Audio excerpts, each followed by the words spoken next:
आज आशी जब सुबह सुबह उठी तो खिड़की से बाहर देखते ही उसका चेहरा मुरझा गया। अरे कहाँ चले गए? कल तो यहीं थे। इतने महीनों से रोज सुबह दोनों को देखना उसकी आदत सी बन चुका था। आज जब दोनों अपनी जगह पर नहीं थे तो आशी को कुछ खाली खाली सा लग रहा था। सुबह सुबह बस वो दोनों सामने दिख जाते तो आशी का रोम रोम पुलकित हो उठता था। श्वासित हो उठती थी उसकी सांसें। मन एक अद्भुत खुशी महसूस करने लगता। सबसे खास बात, इन सब का सकारात्मक प्रभाव पड़ता उसके मन मस्तिष्क पर तो कलम खुद ब खुद कोई गीत लिखने लगती। पता नहीं क्या जादू था उन नरगिसी फूलों में। बस देखते ही मन मचल उठता।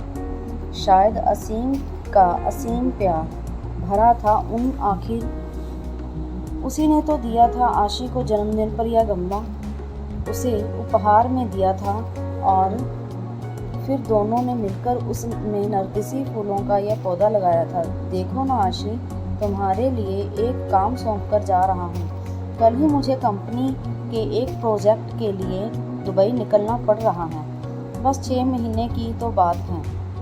फिर आते ही झट मंगनी और पट ब्याह। बस तब तक मेरी यादों को इस पौधे में संजोती रहना। असीम को आशी को बातों में उलझाना बड़े अच्छे से आता था।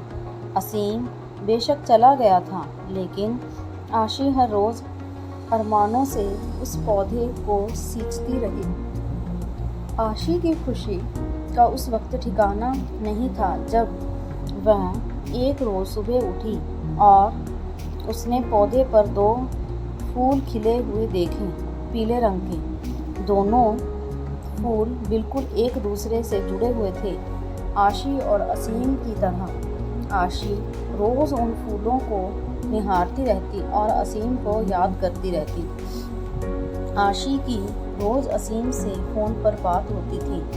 भला 2 साल से चल रहा प्रेम दूरियों से कैसे कम हो सकता था।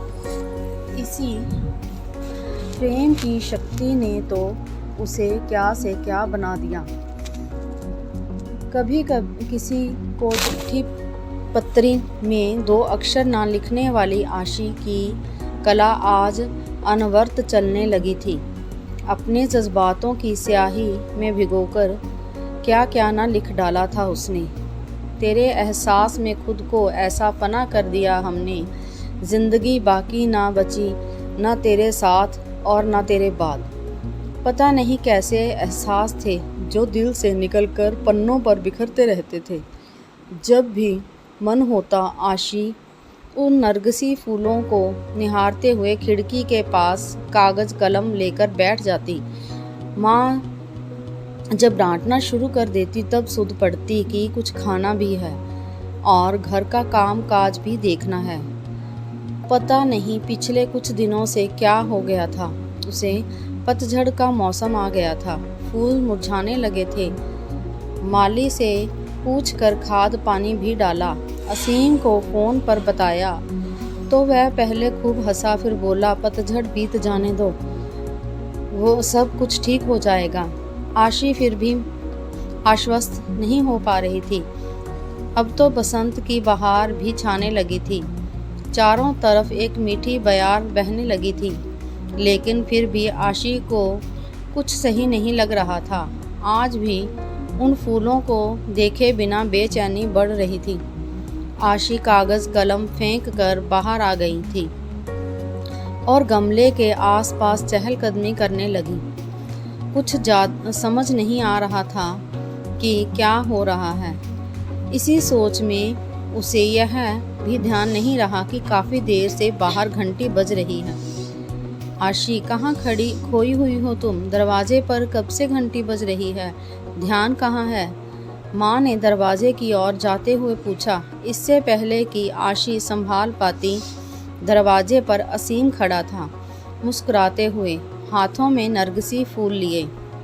दोस्तों, आपको ये कहानी कैसी लगी कमेंट करके ज़रूर बताइएगा। हमारे चैनल को सब्सक्राइब कीजिएगा, लाइक और शेयर भी कीजिएगा। मिलते रहेंगे फिर और ऐसी कहानियों के साथ। धन्यवाद।